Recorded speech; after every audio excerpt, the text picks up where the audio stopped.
Sejarah kita temukan paling tidak ada 3 lembaga zakat yang usianya 50 tahun lebih. Syariat zakat ini bisa dioptimalkan. By the way, Betul. sekarang potensinya berapa, Mas? 332 triliun, sobat baik. Zakat ini sangat membantu negara ya, pemerintah gitu. Sangat gitu. Sebagaimana sejak dulu sejarah mencatat bahwa umat Islam dan para ulamanya itu punya peran yang signifikan untuk membantu Indonesia. Mantap. Dan hari ini kita mewarisi itu dan kemudian melakukan hal yang sama di ruang yang tersedia. Bagi teman-teman yang perempuan, putri, kalau mencari pasangan hidup itu, cari pegiat sosial. Wow. Cari aktivis kemanusiaan. Ini kalau yang nyari suami nih ceritanya. Cari suami, cari aktivis kemanusiaan. Wah. Kenapa? Karena orang lain aja dia pikirin. Apalagi anak istri nanti. Iya. Itu.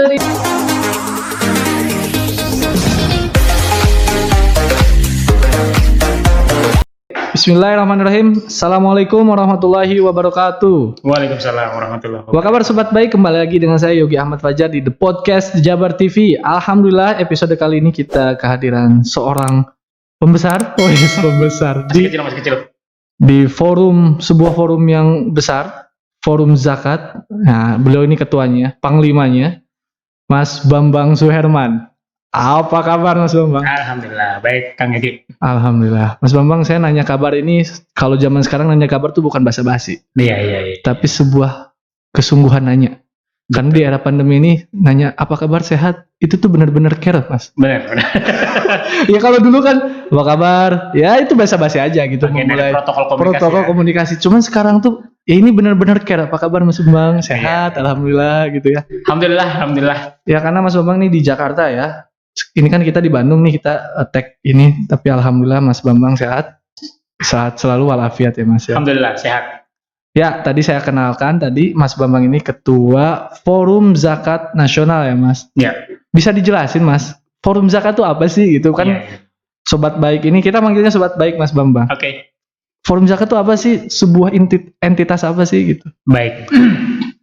Kang Yogi dan sobat baik yang mudah-mudahan hari ini juga semuanya dalam keadaan sehat. Alhamdulillah hari ini bisa diskusi bareng-bareng, ngobrol-ngobrol. Jadi Forum Zakat itu adalah satu forum yang digagas oleh para pegiat zakat di era-era awal untuk memiliki satu tempat di mana mereka berpikir bersama-sama tentang zakat. Oke. Apanya? Semuanya. Tentang bagaimana zakat ini menjadi isu populer, tentang bagaimana zakat ini kemudian bisa diterjemahkan secara pragmatis di masyarakat sebagai amal, tentang bagaimana zakat ini bisa memberikan kontribusi yang besar bagi masalah bangsa. Zakat juga menjadi isu yang bisa dibicarakan oleh negara dan seterusnya. Iya. Sehingga perguliran itulah yang membuat sampai hari ini Forum Zakat sudah masuk ke periode yang ke-8. 8, berarti 8 kepengurusan. Maksudnya periode kepengurusan ya maksudnya. Periode kepengurusan yang ke-8 dan insya Allah tahun depan akan ada musyawarah nasional yang ke-9. Munas. Pemilihan lagi. Nah, itu periode akhir. Oh, berarti ini periode masa-masa terakhir ya? Masa-masa final. Oke, tapi tidak menutup kemungkinan Mas Bambang terpilih lagi dong? Sebagian GR-GR-nya sih berharap begitu.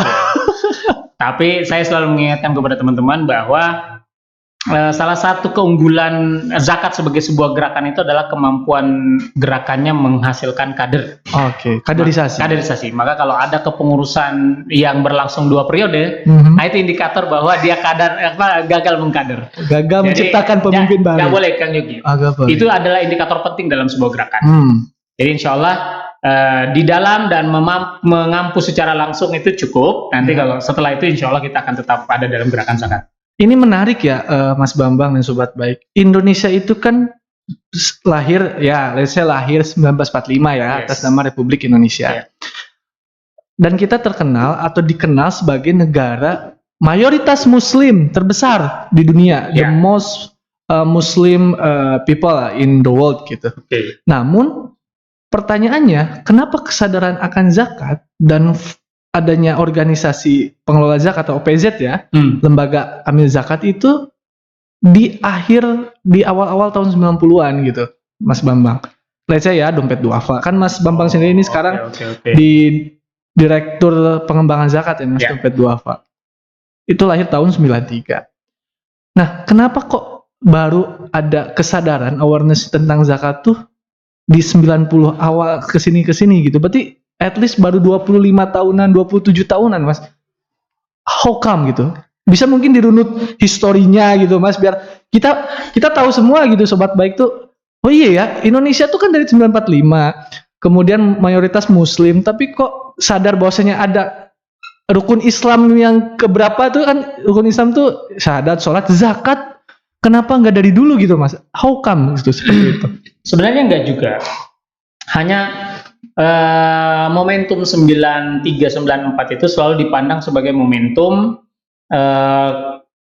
profesionalisme pengelola zakat. Profesionalisme ya? Pengelola zakat. Okay. Jadi bukan inisiatif pengelolaan zakat. Karena di dalam sejarah kita temukan paling tidak ada 3 lembaga zakat yang usianya 50 tahun lebih. Serius, Mas? Lebih tua daripada dompet duafa. Siapa, Mas, kalau boleh bisa disebut? Yang pertama di Jawa Timur ada YDSF. YDSF apa tuh singkatannya? Yayasan Sosial Dana Al-Falah ya. Oh, YDSF. Kemudian ada juga basis DKI, itu juga Badan Amil Zakat DKI. Itu eranya Ali Sadikin. Itu juga usianya 50 tahun. Oh, ya. Kemudian ada bahkan yang basisnya korporasi, yaitu BNI. BNI punya lembaga zakat namanya Bamuis BNI, dan usianya juga lebih dari 50 tahun, lebih tua dari dompet duafa. Jadi sebenarnya teman-teman sekalian, gerakan zakat itu bukan dimulai di era 90-an, sudah dimulai di era sebelumnya, dan mereka juga punya kontribusi keren-keren. Tapi citra tentang pengelolaan zakat itu di Indonesia terlalu identik dengan zakat fitrah yang diselenggarakan sekali setahun di momentum bulan Ramadan di penghujung. Sehingga positioningnya itu tidak keren. Lalu bersamaan dengan menguatnya era kepemimpinan Islam dalam pengelolaan negara di Indonesia, merapatnya Presiden RI pada waktu itu ke kekuatan umat Islam, lalu melahirkan satu entitas yang namanya Ikatan Cendekiawan Muslim Indonesia, ICMI. Lalu dari ICMI kemudian ada kebutuhan untuk membangun satu media massa, dan lahirlah Republika sebagai koran umat Indonesia. Nah, dari rahim Republika ini kemudian lahir dompet duafa. Karena dia lahir di ruang profesionalisme yang sangat agresif pada waktu itu, yaitu media massa, maka cara mengelolanya juga sama dengan karakter mengelola media. Dia sangat cepat, padat informasi, responsif, bahkan kadang-kadang reaktif dan seterusnya. Nah, di tangan orang-orang dengan karakter seperti inilah dimunculkan atau dikembangkan yang namanya dompet duafa. Ada founder ya, Pak Parni Hadi sebagai ketua pembina dompet duafa yang hari itu juga adalah pimpinan Republika. Itu kemudian melahirkan gagasan untuk membuat satu lembaga respon, tanda kutip ya, untuk membantu banyak kebutuhan umat Islam. Lalu ada founder yang dingin tangannya, tegas orangnya, namanya Mas Eri Sudewo, yang kemudian berani bersikap untuk keluar dari Republika dan menghandle dompet duafa. Nah, di tangan orang-orang besar inilah kemudian dompet duafa menjelma menjadi satu institusi zakat yang namanya lembaga. Dan cara mengelolanya sama sekali berbeda dengan persepsi publik Indonesia tentang zakat. Ada kantornya, ada seragamnya, ada sistemnya yang rapi, diaudit. Serius lah ya, serius gitu. Pakai banget kalau serius. Nah, lalu kemudian berubahlah persepsi. Nah, setelah itu tumbuhlah gerakan zakat ini dengan cepat. Jadi titik balik gerakan zakat itu sebenarnya dari dompet duafa ya. Kayak kalau bisa dibilang demikian lah ya, Mas. Mas Bambang ya. Pada aspek tata kelola yang lebih profesional. Jadi mengubah image bahwasanya pengelolaan zakat tuh nggak hanya setahun sekali gitu kan. Kultural. Ya. Tapi ada manajemen, ada sistem yang benar-benar harus ditaati itu. Betul. Dompet duafa yang memulai ya. Itu bagian dari legasinya dompet duafa selama ini di Indonesia. Dan alhamdulillahnya kan waktu itu belum, bahkan ini ya, sobat baik luar biasa buat ini dompet duafa dan Republika, dan dulu kan belum ada sosmed ya. belum ada IG, belum ada. Jadi kekuatannya memang kekuatan media cetak gitu ya, Mas. Dan integritas dari setiap personilnya gitu. Sehingga gua percaya nih kalau donasi ke dompet duafa amanah. Nah, itu menarik itu. Karena apa? Karena pada saat itu pertama kali ada lembaga yang mempublikasikan donaturnya. di halaman koran. Itu dulu tuh seakan ini ya tabu ya Mas ya. Zaman itu tuh sebagiannya melihat itu sebagai sesuatu yang harusnya tidak boleh, tapi sebagiannya lalu mengapresiasi bahwa ini baru namanya akuntabilitas. Jadi apresiasi tidak lebih kecil dibandingkan yang memiliki persepsi tentang itu tidak terekspos ya. Bahkan itulah juga kemudian menjadi cikal bakal munculnya gagasan tentang tata kelola sistem yang punya akuntabilitas kuat. Nah dari situlah muncul PSAK. Ada sobat baik mungkin nggak ada yang tahu PSAK itu apa Mas? Itu semacam pedoman sistem akuntansi untuk keuangan bagi lembaga-lembaga termasuk zakat, lembaga sosial. Itu standarnya harus demikian ya? Itu disusun oleh Asosiasi Akuntan Indonesia. Dan hari ini dirujuk sebagai cara mengelola uang, dijadikan sebagai panduan dalam penyusunan undang-undang di Indonesia. Nah, itu semua adalah lahir dari kesadaran seperti tadi itu, dimotori oleh munculnya keterbukaan dalam memberikan laporan kepada publik. Nah, ini eranya dan terus tumbuh sampai sekarang. Lembaga zakat lalu diaudit oleh kantor akuntan publik, lalu memiliki ruang untuk memberikan akses bagi publik untuk mengetahui diapain saja duitnya, dipakai untuk apa. Bahkan beberapa lembaga itu memberikan ruang bagi keterlibatan donatur untuk ikut terlibat memberikan masukan bahwa program boleh nggak kayak begini dan seterusnya, atau renstra lembaganya itu boleh nggak tambahin ini dan seterusnya. Nah dan itu semua berkembang akibat semakin meningkatnya profesionalisme pengelolaan lembaga. Dan itu diawali oleh Dompet Duafa ya, alhamdulillah. Dan Dompet Duafa bagian dari atau bagian penting dari pemain sejarah tentang pelaku sejarah. Menarik ini sobat baik, karena bisa dibilang zakat ini kan bisa pun terlupakan ya Mas ya, quote and quote ya, terlupakan karena kita ngomongin suatu negara bisa maju kalau misalkan perekonominya, kemudian perolehan pajaknya gimana gitu. Tapi kita sebagai negara yang besar, negara the most Muslim people in the world gitu, ya harusnya ya syariat zakat ini bisa dioptimalkan. By the way, sekarang potensinya berapa Mas? Saya pernah baca kan 2013 ya, 217 triliun itu based on riset Basnas dan IPB. Sekarang berapa Mas kira-kira? Kalau kita menggunakan data, sebenarnya cukup banyak variasi data yang dikeluarkan. Tapi kita rujuk dari data yang dikeluarkan oleh misalnya Badan Amil Zakat Nasional ya. Di salah satu konferensi Basnas itu kemudian dinyatakan bahwa potensi zakat kita itu di angka 332 triliun. 332 triliun, sobat baik. Walaupun beberapa lembaga mengeluarkan angka yang berbeda ya, seperti STF-nya, Sosial Transpannya, UIN Syarif Hidayatullah itu mengeluarkan angka yang lebih kecil. Kemudian lembaga risetnya Kementerian Keuangan itu juga kemudian menyitir angka yang relatif lebih kecil dibandingkan angka yang dipublis oleh Kementerian Agama lewat Basnas. Tapi rasanya bukan itu poinnya, bahwa semua angka-angka ini memperlihatkan bahwa ada potensi yang sangat besar dibandingkan dengan realisasi kita hari ini. Karena realisasi kita hari ini itu akumulasi pencatatan hanya di angka 10 triliunan paling besar. 10 triliun seluruh Indonesia dalam 1 tahun. Jadi ada gap yang cukup besar antara realisasi dengan potensi. Nah, kalau saya sebagai Ketua Forum Zakat Nasional itu melihatnya lebih pada dibutuhkannya effort besar. Dan kita pasti tertarik untuk menganalisis kok bisa ada gap segede itu. Nah, beberapa pendekatan yang dilakukan oleh teman-teman di Badan Amil Zakat Nasional itu adalah membuat kebijakan-kebijakan yang mempercepat proses penarikan atau membantu mempercepat proses penghimpunan. Lalu kalau dalam perspektifnya Forum Zakat, ini adalah amalan ibadah yang dilindungi oleh undang-undang. Keinginan kita itu melahirkan kesadaran yang lebih kuat. Karena keyakinannya gerakan zakat, salah satu faktor yang paling krusial terjadi sehingga gap besar itu adalah pengetahuan tentang zakat, yang tadi disebut sebagai tidak tersebut-sebut, tidak dibahas-bahas, tidak dijadikan sebagai alternatif.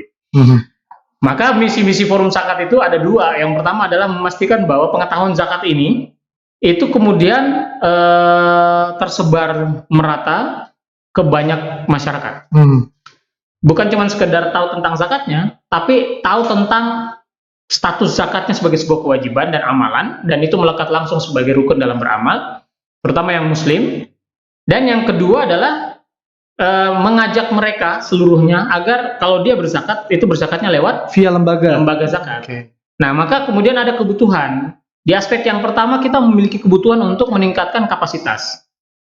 Kapasitas dari baik lembaga zakat maupun kapasitas masyarakat. Oke, dua-duanya berarti. Dua-duanya. Jadi upaya kita untuk memperkecil gap itu adalah membuat para pengelola zakat ini semakin profesional dan menciptakan banyak pola agar bisa distribusikan informasinya ke masyarakat supaya masyarakat ini menjadi semakin paham. Jadi tumbuhnya kapasitas amil itu bersamaan dengan meningkatnya awareness dan kesadaran masyarakat dalam berzakat.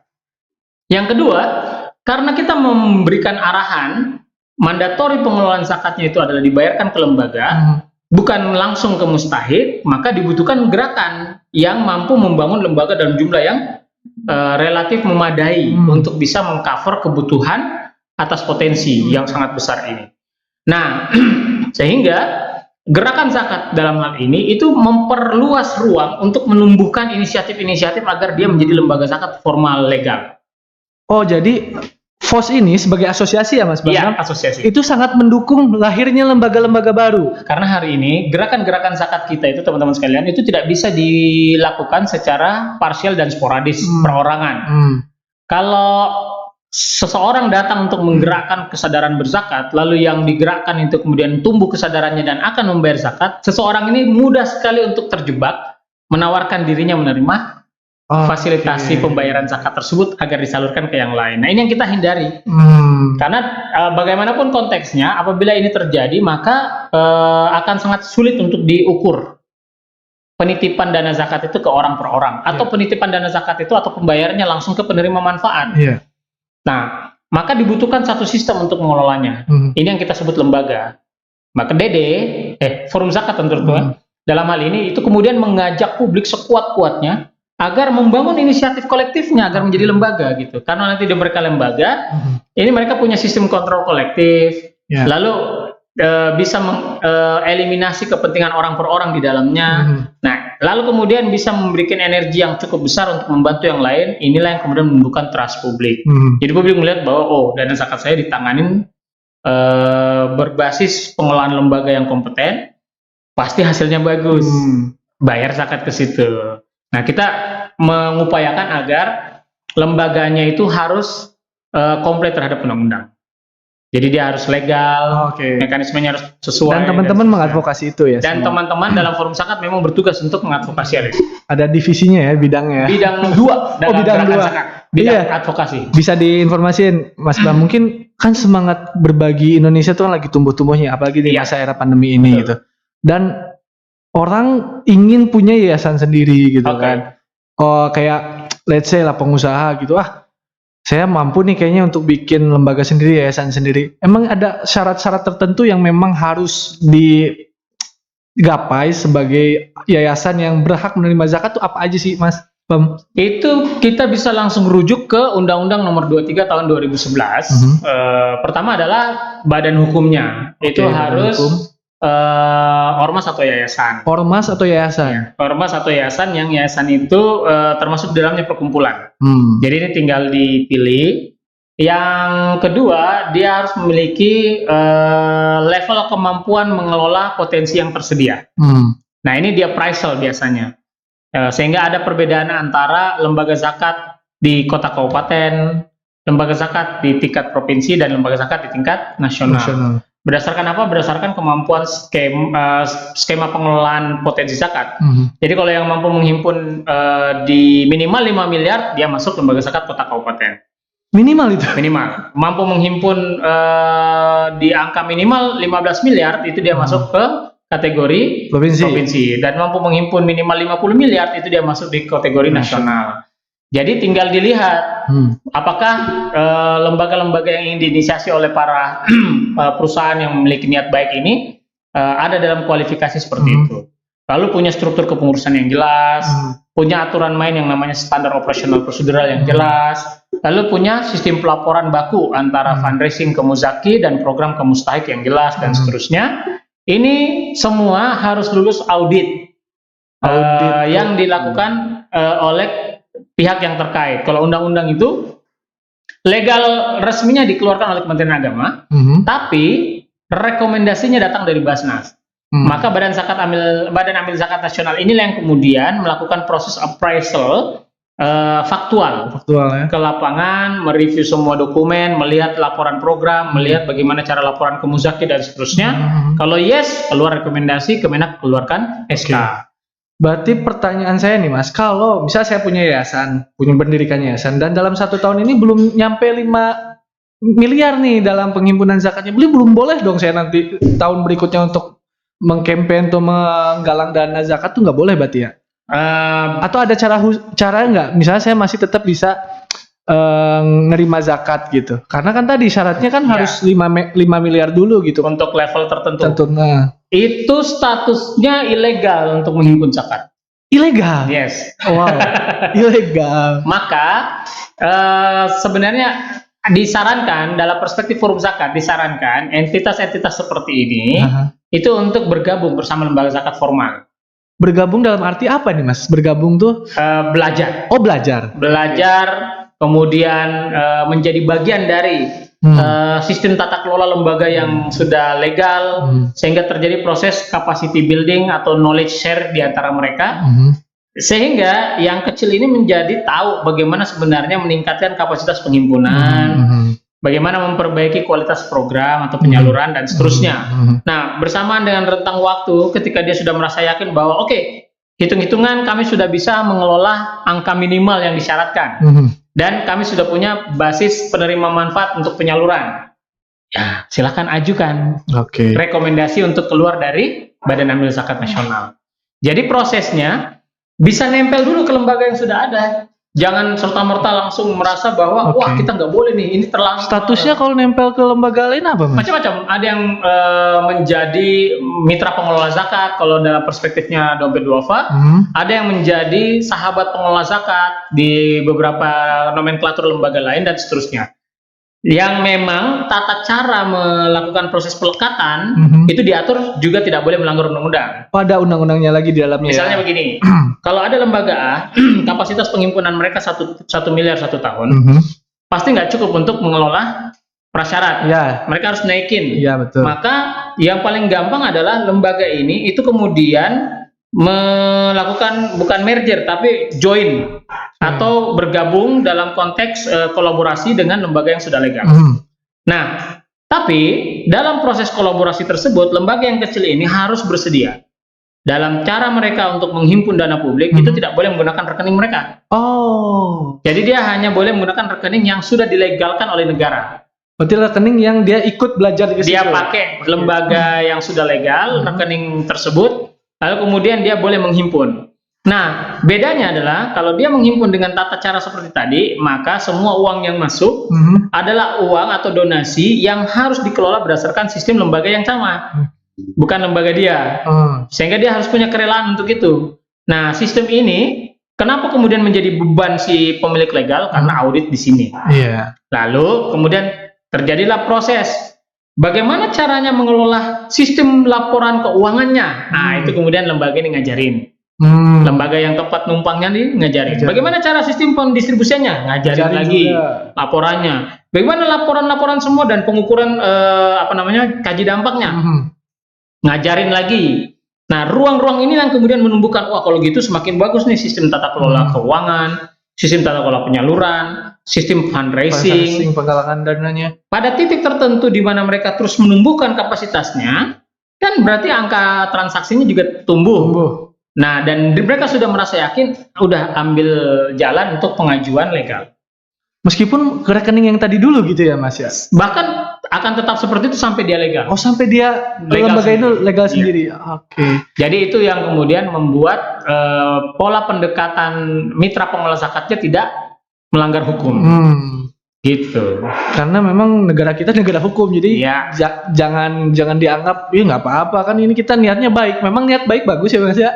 Niat baik harus mengikuti konstitusi yang baik. Jadi kalau bahasa singkatnya itu adalah halal, legal dan konstitusional. Betul. Kalau makanan tuh halal toyib. Iya. Udah halal baik gitu. Ada yang halal tapi nggak baik bagi tubuh mah gimana gitu ya. Betul. Menarik sobat baik, ini luar biasa nih Forum Zakat. Memang ini asosiasi, namanya asosiasi ya Mas ya, berarti perkumpulan ya Mas ya. Ya, Seluruh lembaga amil zakat atau bahasa lainnya OPZ, organisasi pengelola zakat. pengelola zakat Benar. di Indonesia ini ada berapa Mas? Kalau jumlah Total ya, baik tingkat provinsi, Wah. kota, nasional. Ada 300 lebih? Kalau jumlahnya bahkan sampai 400-an. 400? Iya. Sabang Merauke? Sabang sampai Merauke. Jadi itu kami identifikasi dari partisipasi lembaga-lembaga yang datang dalam forum musyawarah nasional. Itu bisa sampai 400-an lembaga. Tapi di antara 400-an ini, teman-teman sekalian, itu kira-kira ada sekitar 60%-nya yang belum legal. 60% berarti harus dibantu ini. FOS harus bantu kan? Justru itu poinnya. Dan yang terdaftar di forum zakat itu baru di angka 146 lembaga zakat. Jadi membernya FOS itu bahkan belum sebanyak jumlah lembaga zakat. Nah, member FOS yang terbatas ini, yang 100-an lembaga ini juga beberapa di antaranya sekitar 30%-nya itu masih sedang memperjuangkan proses legalisasinya sampai dia kemudian disahkan. Jadi memang challenge besar kita hari ini adalah memastikan bahwa tumbuhnya lembaga dan organisasi pengelola zakat itu memiliki juga tanggung jawab kompetensi di dalamnya, lalu kemudian memiliki tanggung jawab standar-standar sistem yang sesuai dengan apa yang ditetapkan oleh undang-undang. Nah, forum zakat mengambil peran untuk mendampingi proses itu. Jadi kalau kemampuannya masih rendah, kita naikkan. Kalau kapasitas pengelolaannya masih terbatas, kita tingkatkan. Kalau sistem networkingnya masih sedikit, kita kembangkan. Nah, ruang inilah yang kemudian menjadi concern forum zakat. Maka bidang satu di forum zakat itu membuat satu entitas intermediator, namanya Sekolah Amil Indonesia. Sekolah Amil, jadi ada kayak trainingnya gitu ya? Nah, jadi dia akan menjadi entitas yang memiliki kewenangan untuk mengelola kompetensi baik amil maupun lembaga, sampai ke mengelola sertifikasi formal. Wow. Jadi hari ini amil zakat itu sudah disertifikasi oleh BNSP. Jadi sudah sama seperti profesi-profesi lain. Wow. Nah, itu sebenarnya adalah upaya di forum zakat agar trust masyarakat itu bisa menumbuh, bisa meningkat.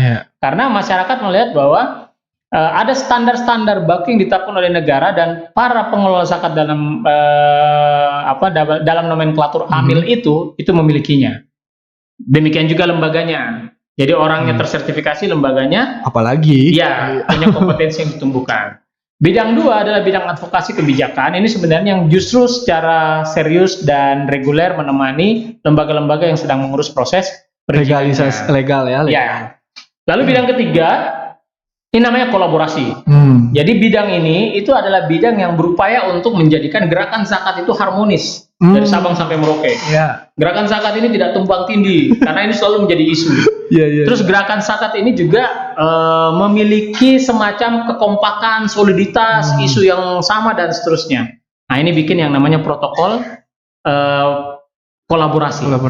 Jadi forum zakat sudah menghasilkan protokol kolaborasi itu yang bisa menjadi panduan banyak pihak hari ini.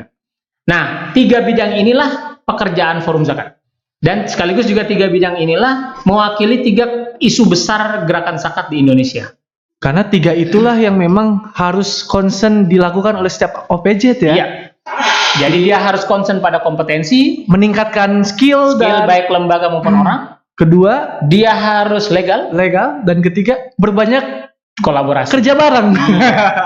Dia harus hadir sebagai sebuah gerakan bersama, bukan gerakan untuk saling balap-balapan. Nah, dan kan menarik ya, musuh kita tuh satu kalau ibaratnya tuh kemiskinan. Jadi jangan sampai ya kan, apalagi kita Ring of Fire kan, negara Indonesia tuh ya pusat bencana, banyak bencana, bahkan sekarang nih kita tapping lagi Sukabumi banjir bandang kan. Ya, bayangin ya sobat baik Mas Bambang, kalau memang nggak ada sebuah forum atau sebuah asosiasi yang mengatur, itu tumpang tindih bener tadi. Misalkan di satu ini Semua ngurusin kesehatan, nggak ada yang ngurusin tentang dapur umum misalkan. Nah itu fungsi pos di situ juga kali ya Mas ya. Ya, bahkan model yang menarik itu adalah pengelolaan zakat terhadap isu pandemi. Nah, corona. Kalau bencana kan dia situasional, ada fase di mana fase tertentu berakhir dan kemudian selesai. Tapi corona kan sampai hari ini dia Masih. bencana, tapi bencana yang ini jalan terus.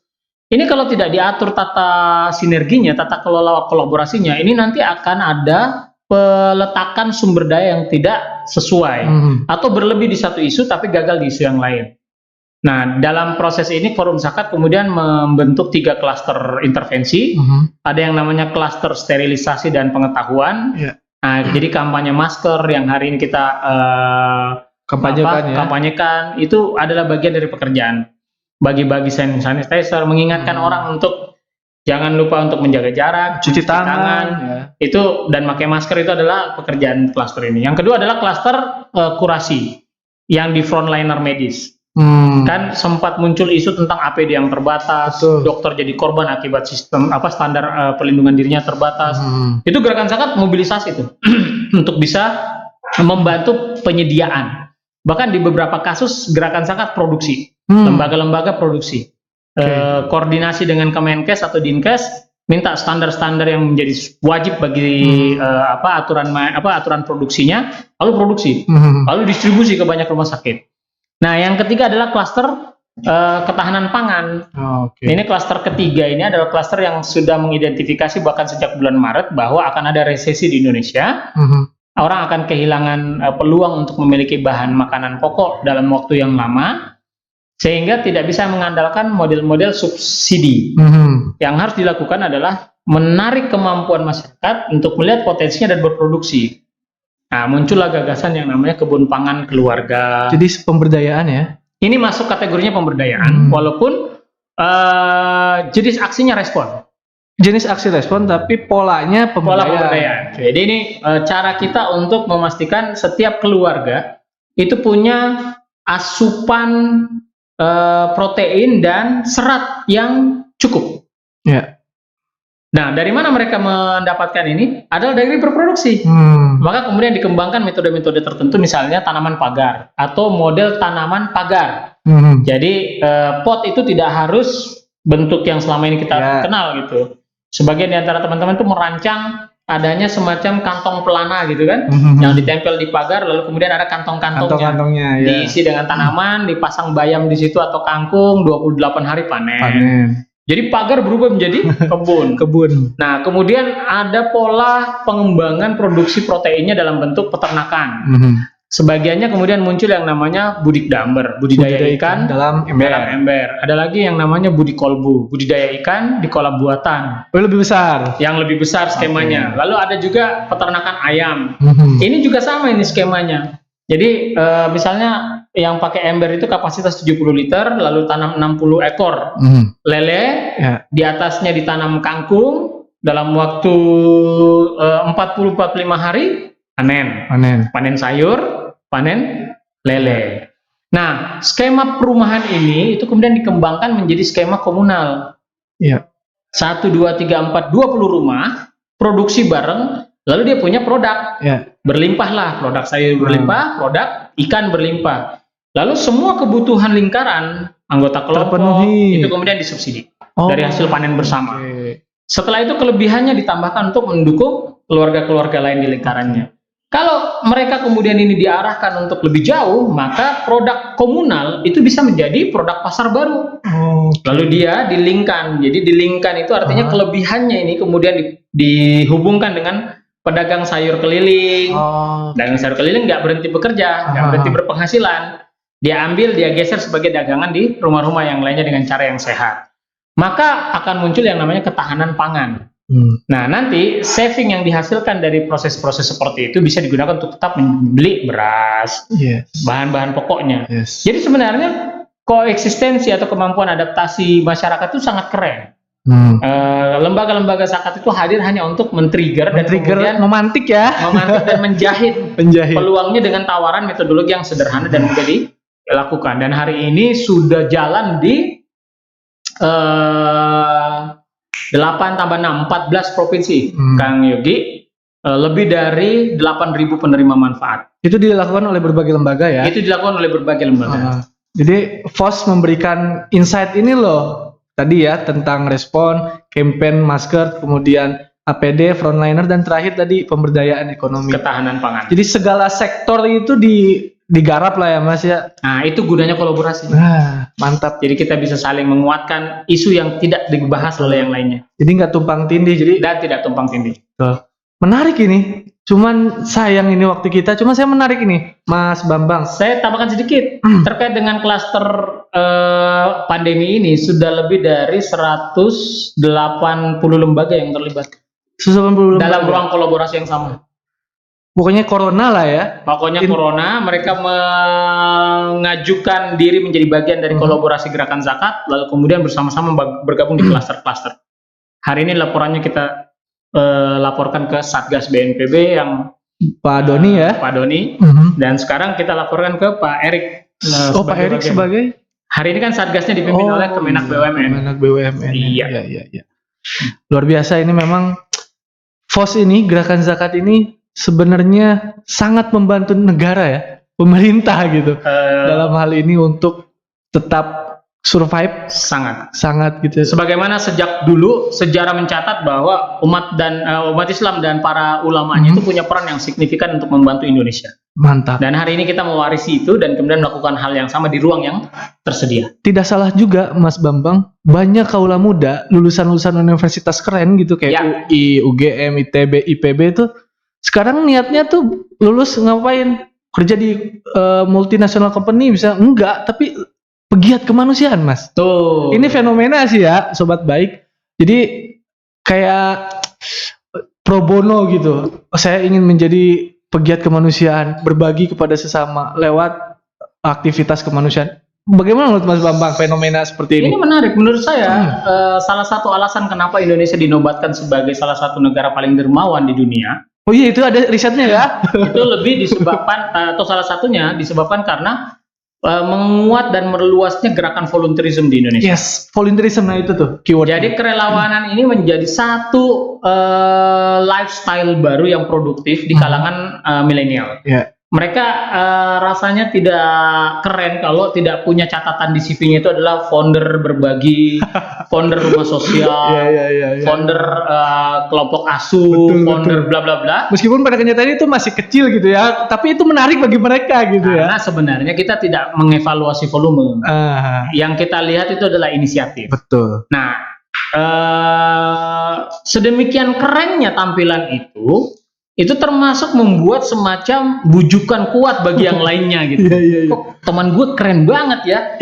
Hidupnya itu bukan cuma mikirin diri sendiri, tapi mikirin yang lain. Nah, maka saya ingin berpesan juga Kang Yogi di sesi kita ini di penghujung misalnya adalah bagi teman-teman yang perempuan, putri, kalau mencari pasangan hidup itu cari pegiat sosial. Wow, cari aktivis kemanusiaan. Ini kalau yang nyari suami nih ceritanya. Cari suami, cari aktivis kemanusiaan. Wah. Kenapa? Karena orang lain aja dia pikirin. Apalagi anak istri nanti. Itu dia. Wah, insya Allah bertanggung jawab dan berkah. Betul. Amin ya. Itu insya Allah lah. Kunci surga mas satu dapat gitu ya. Amin. Amin. Kalau amanah gitu. Kalau amanah. Amin. Ya memang amil ya bahasanya. Kalau pengelola zakatnya amil. Zakat amil kan. Jadi dulu itu kalau ada teman kerja di mana lu gitu kan, kayak keren itu, wah saya kerja di perusahaan multinational company, wah luar negeri gitu, karyawan nggak ada sian, lu siapa? Amil, jadi ngomong amil itu amil gitu, ada ini cerita ini Mas Bambang ya, iya. Amil, tapi sekarang kayaknya nyebut amil tuh gagah gitu. Kerja di mana ente? Frontliner. Amil, amilnya tuh gak gini tapi amil gitu. Misalnya di dompet duafa, di DT Peduli misalnya kalau di Bandung gitu, rumah yatim, rumah zakat. Jadi ini alhamdulillah ada perubahan signifikan ya Mas ya.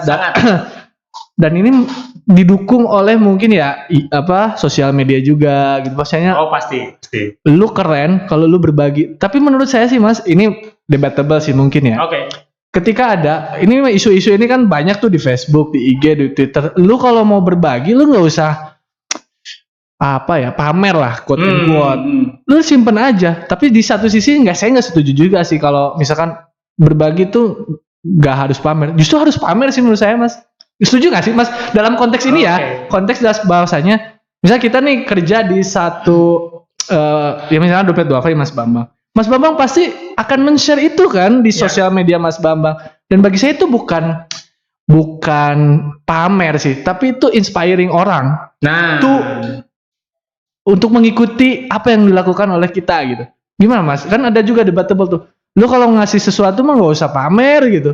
Gak usah share di sosial media gitu. Tapi menurut saya sih, ya gak apa-apa juga sih. Kan niat mah Allah dan dia aja yang tahu gitu. Gimana Mas? Sebenarnya ini mengacu pada bagaimana cara kita memandang kebaikan. Oke. Jadi kalau gerakan zakat misalnya, itu selalu berpesan bahwa ketika Anda melakukan amalan baik ya, Anda harus mulai membayangkan bahwa amalan baik Anda itu pertama nih adalah menguatkan orang yang Anda bantu. Oke. Itu satu. Yang kedua, dia harus mampu menggerakkan orang lain untuk melakukan hal yang sama. Karena kalau kita baik misalnya, lalu kita tutupin kebaikan kita bantuin orang lain, lalu proses itu tidak terekspos, maka kan yang terbantu satu. Padahal kita tahu, wah, geng peer group gue aja misalnya 9-10 orang itu kalau dijabarin. Nah, kalau dalam lingkaran kecil itu saya bisa mempengaruhi teman-teman saya itu untuk melakukan hal yang sama, berarti bukan cuma satu yang terbantu. Maka mindset kita membantu orang lain itu adalah memberikan ruang agar banyak sumber daya baru masuk ke para penerima manfaat. Bagaimana caranya? Ajakin orang lain melakukan hal yang sama. Nah, sudah begitu, ada lagi tambahannya. Bagaimana caranya agar apa yang kita lakukan itu kemudian menjadi gerakan yang dilakukan juga oleh banyak orang pada waktu yang terserah mereka. Setiap saat, di mana saja, kapan saja. Diduplikasi lah ya. Replikasi. Maka proses ini akan menjadi sebuah perubahan bergelombang gitu. Nah, ini yang disebut dengan jariah. Maka jangan terkooptasi dengan ketakutan mengekspos kebaikan, lalu kemudian manfaatnya tidak terlihat, ya, dibandingkan dengan membuat sebuah gelombang perubahan yang mengajak orang lain atas inspirasi kita melakukan hal yang sama. Maka perubahannya signifikan. Nah, saya rasa kita pasti akan memilih yang kedua. Betul. Jadi teman-teman, sudah bukan saatnya untuk menutupi kebaikan yang kita lakukan. Kalau efeknya bisa memberikan manfaat lebih banyak kepada orang lain ketika kita mengeksposnya agar menjadi sebuah move. Multiplier effect ya. Kalau misalnya kalau kita men-share info kebaikan ya, luruskan niat aja dulu sih ya. Niat mah Allah dan antum anda sekalian aja yang tahu. Tapi ya jangan menjudge juga kita ya. Misalkan tidak perlu ya. Urusan itu mah urusan Allah. Ruang kayak begini itu juga termasuk ruang kolaborasi, Mas Yogi. Jadi kalau misalnya seseorang kemudian mendapati satu informasi tentang kebaikan yang dilakukan orang lain, lalu dia melihat kebaikan yang dia lakukan, lalu dia berpikir, ini kayaknya kalau digabungin keren nih. Nah, maka kemudian mengekspos kebaikan itu adalah peluang bagi menciptakan ruang kolaborasi yang besar. Dan saya selalu meyakini kolaborasi yang dilakukan pasti lebih keren, lebih dahsyat dibandingkan kebaikan sendirian. Betul. Terakhir Mas Bambang mungkin setelah closing statement ini memberikan apa ya, kaula muda atau kita semua lah, nggak usah kaula muda, orang yang mungkin yang sudah beranjak dewasa juga ingin bergabung gitu dengan aktivitas kemanusiaan seperti di lembaga zakat atau ya aktivitas kebaikan lah ya. Apa yang ingin disampaikan Mas Bang? Rasanya gini teman-teman sekalian, setiap kita selalu berharap bahwa kita ini termasuk orang baik. Tetapi status baik itu tidak mungkin kita klaim. Dia adalah produk dari pengakuan publik terhadap diri kita. Maka cara untuk mendapatkan pengakuan tersebut kita harus rajin berbuat baik. Nah, menurut saya selain kita punya keinginan untuk berbuat baik, kita pasti punya keinginan untuk bermanfaat. Maka dua hal ini, keinginan untuk berbuat baik dan keinginan untuk bermanfaat, harus menjadi bagian dari prinsip kita. Dan bagaimana cara menjalankannya? Simpel aja, satu hari satu kebaikan. Satu hari satu kebaikan, apapun ya Mas Bambang? Apapun. Satu hari satu kebaikan, satu hari satu kebaikan, maka insya Allah orang akan meletakkan kita sebagai orang baik dan bermanfaat. Silakan, action dari sekarang saja. Gak harus materi, tidak harus sobat baik ya, tenaga, ilmu ya, pemikiran, gagasan. Gitu. Karena memang potensi tadi berapa 300 sekian triliun ya Mas. zakat tuh masih banyak, baru 10 triliun. Bayangin, kalau zakat tergarap baik teroptimalkan, itu berapa banyak sekolah yang bisa kita bangun. Yes. Berapa beasiswa yang dapat disebar atau diterima oleh mahasiswa duafa, siswa duafa, rumah sakit. Banyak lah ya Mas, zakat produktif ya Mas. Ya, sampai hari ini dengan potensi yang besar dan capaian yang terbatas saja, efeknya kan kelihatan. Bayangkan kalau gapnya semakin kecil, pasti dahsyat. Itu Islam sebagai rahmatan lil alamin tuh terasa banget nanti. Lebih terasa. Dan ingat, zakat itu wajib seperti sholat. Iya nggak Mas? Sama-sama rukun. Sama-sama rukun. Jadi kan jangan sampai ya zakat mah nanti aja lah. Ya enggak gitu, kalau udah masuk nisab ya, maksudnya nisab itu apa ya? Batas nilai harta. Batas nilai harta. Kalian semua tuh wajib mengeluarkan 2,5% ya Mas. Yes. Bams ya. Jadi ingat, kita Muslim tuh selain wajib sholat, wajib zakat juga bagi yang sudah masuk nisab. Luar biasa Mas Bambang. Thank you so much ini. Sama-sama. Inspiring. Semoga menginspirasi kita semua. Bahwasanya kita khususnya yang Muslim ya Mas Bam ya. Ya harus wajib mengeluarkan zakat 2,5%. Jadi kalau ada gajian nih, keluarin dulu 2,5%. Oh, pesannya itu kalau Anda punya harta, ya, bersihkan dulu. Bawa pulang yang bersih aja. Analoginya kayak gitu ya Mas. Yes. Ya. Dikupas dulu, kalau makan jeruk tuh kupas dulu. Kulit nggak usah dibawa pulang. Isinya saja. Masya Allah. Bawa pulang yang bersih saja. Itu ya. Sobat baik, luar biasa ini perbincangan kita. Mas Bambang, IG-nya Kemanusiaan Bams ya? Iya. Silakan di-follow. Banyak inspirasi beliau di sana. Beliau ini selain ketua forum zakat nih, banyak memberikan edukasi parenting. Saya termasuk tidak berani mengklaim. Oh, tapi itu worth it Mas. Iya. Saya sering kan saya follow Mas Bambang. Dapat story. Wah, Mas Bambang sering ngajak kerucil-kerucil, disebutnya kerucil-kerucil ya. Anak istri itu bermain ke mana? Ke gunung, ke laut, sepedaan bareng. Kan itu bonding banget. Pegiat zakat, pegiat kemanusiaan, kekuatan terbesar kita dan daya dukung yang terkuat kita adalah keluarga. Maka keluarga harus fresh banget. Bagi yang belum, ya segera. Karena saya juga dulu gitu, sobat baik. Saya tuh, ayo Gi, umur udah berapa ente? Katanya kayak gitu. Alhamdulillah ya.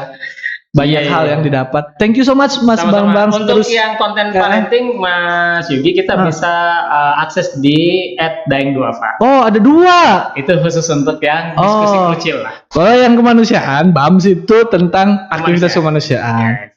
Yang apa tadi? Yang buat parenting. Yang buat diskusi-diskusi tentang keluarga, kita main di Daengduafa. Nanti ada ya di sini, diedit oleh Kang Arif nih, editor kita yang kece banget. Siap. Hatur nuhun, thank you so much Mas Bambang Suherman atas inspirasinya, dan semoga memotivasi kita untuk berbuat lebih baik. Satu hari satu kebaikan, itu gampang ya diomongin ya, tapi semoga bisa konsisten. Sip. Hatur nuhun, semoga Allah memudahkan langkah-langkah Mas Bambang di forum zakat. Insyaallah lah. Saya yakin ada satu ustadz, saya lupa ustadznya apa Mas Bambang, ini closing statement dari saya sih. Islam itu akan jaya. Yap. Itu keniscayaan. Baik. PR kita, antum itu mau di posisi mana? Yes. Posisi yang penonton atau posisi yang pelaku sejarah? Iya. Dan semoga kita di pelaku sejarah. Amin. Ya mungkin Mas Bambang juga tahu ustadznya siapa itu. Thank you so much. Satu nuhun Mas Bambang. Sama-sama. Saya tutup. Jangan lupa subscribe Jabar TV. Insya Allah kita akan selalu menghadirkan konten-konten yang mengedukasi, menginformasi, dan menghibur juga Mas Bambang. Yes.